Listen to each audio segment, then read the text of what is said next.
Welcome to odd1out cooking series. இன்றைக்கி நம்ம butter mushroom dosa எப்படி செய்கிறது அப்படின்றத பார்க்கலாம். பேனில் 3 tablespoon of butter add பண்ணியிருக்கோம். 1 டேபிள் ஸ்பூன் ஆஃப் சீரகம் ஆட் பண்ணியிருக்கோம்.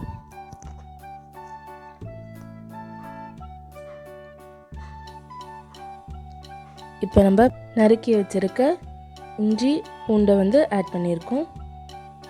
இதை நல்லா வதக்கிப்போம்.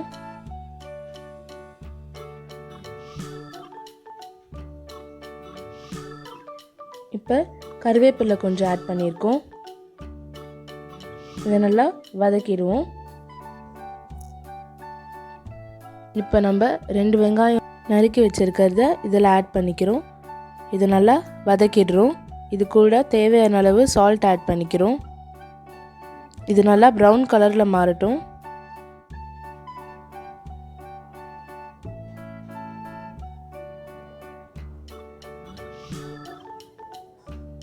இப்போ மல்லித்தூள் 1 டேபிள் ஸ்பூன், மஞ்சள்தூள் 1/4 டேபிள் ஸ்பூன், மிளகாய்த்தூள் 2 டேபிள் ஸ்பூன் ஆட் பண்ணியிருக்கோம். இதை நல்லா மிக்ஸ் பண்ணிடுவோம்.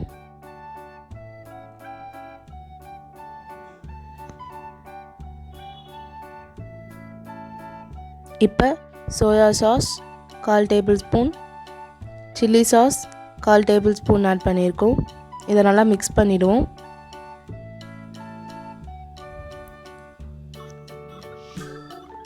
இப்போ 2 தக்காளி நம்ம அரிஞ்சு வச்சுருக்கோம். அதை இதில் ஆட் பண்ணிக்கிறோம்.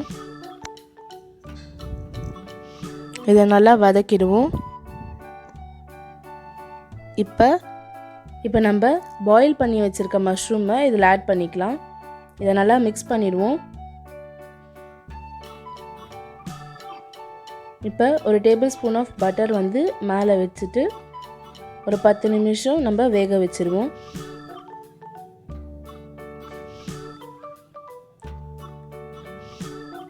பத்து நிமிஷம் கழித்து இதை நல்லா மிக்ஸ் பண்ணிடுவோம்.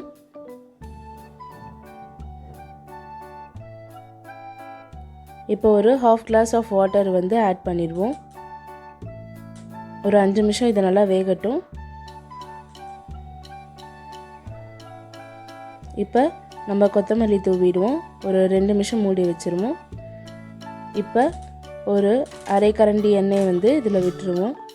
இதை நல்லா மிக்ஸ் பண்ணிவிட்டு ஒரு 5 நிமிஷம் மூடி வச்சுருவோம். இப்போ நமக்கு இந்த கிரேவி ரெடி ஆகிடுச்சு. இப்போ நம்ம தோசை மேலே இந்த கிரேவியை நல்லா ஸ்ப்ரெட் பண்ணி விட்டுருவோம். இதை நல்லா மூடி விட்டுருங்க. இப்படி சுவையான பட்டர் மஷ்ரூம் தோசை ரெடி ஆகிடுச்சு. தேங்க்யூ.